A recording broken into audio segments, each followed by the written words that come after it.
Today we're testing out the Bushman Halo Light paired with the Insta360 One RS 1-inch to handle low light conditions. Now, whether it's uneven lighting, such as light only emitting from a window, or you have temporary lights that are kind of scattered and pretty strong in some areas and then very dark in other areas, we're going to show you how this Bushman light can kind of give you that extra lighting to make sure your quality is coming out the way you want it to and you catch everything that you want to catch. To begin, we're going to start by turning on the light. There are 5 different settings, jumping by 20% each click up to 775 lumens. Now, before we get into the results, one thing I did want to say is at the end of the day, a 360 camera is just that. It's a camera. So whenever it is on auto, it will adjust for low light, thus making the shutter speed slower. So if you are planning on moving, such as doing a walkthrough, then the slower the pace, the more it'll allow the camera to adjust, the better the quality. But if you are just taking individual 360 photos, the Insta360 One RS alone is great at handling and taking in more light. Now, adding in a 360 light is always a better option. Even if you believe you have enough light, if you are going to be moving, you can always make the camera quality better or give the camera more to work with. Okay, we're going to start with the 360 photo. So the ceiling height's about 6'10", about 8 feet from the north side wall, 15 to 17 feet from the west and east. So to start, I'm going to do a comparison between no light to 20%,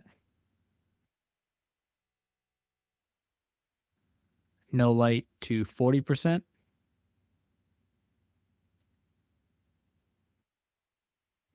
%,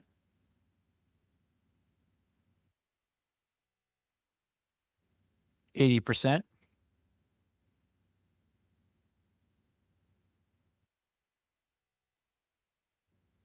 and 100%. So here's where you start to see some of those large differences in the above ceiling specifically.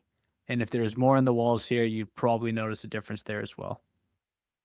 So now we're comparing on the left side 20% versus on the right side at 100%. Now, when you just introduce any sort of light, it makes a world of difference. But seeing the difference between 20 to 100% is more a matter of preference or if you have things in the distance. Now, this is without any light, and just adding a simple 20% could make the difference when it comes to capturing these photos.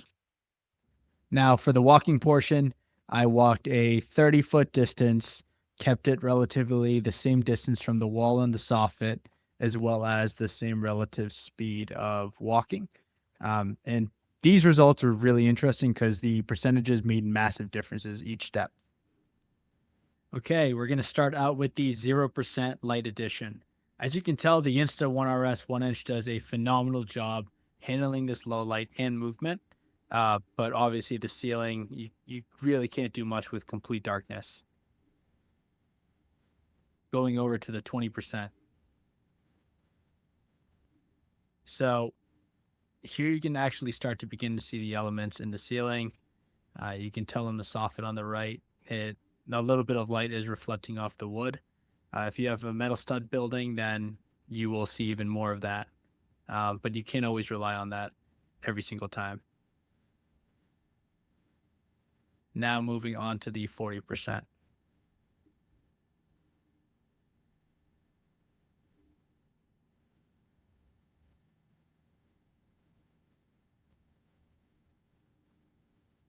Now you might notice very, very slight differences. But if you're actually looking at this on your screen, you begin to really tell the shadows that are illuminated between each single pass. So on the 60% is where I really started noticing this massive uplift. So there's not really like scattered light. It's more even despite wherever you look in the photo.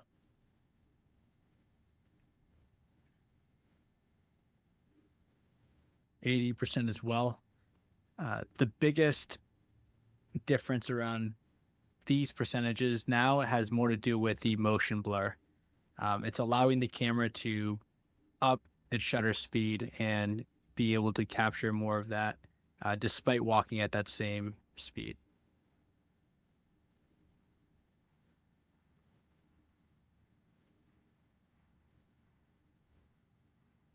And last but not least, at 100%, 775 lumens, this is what the walk looked like.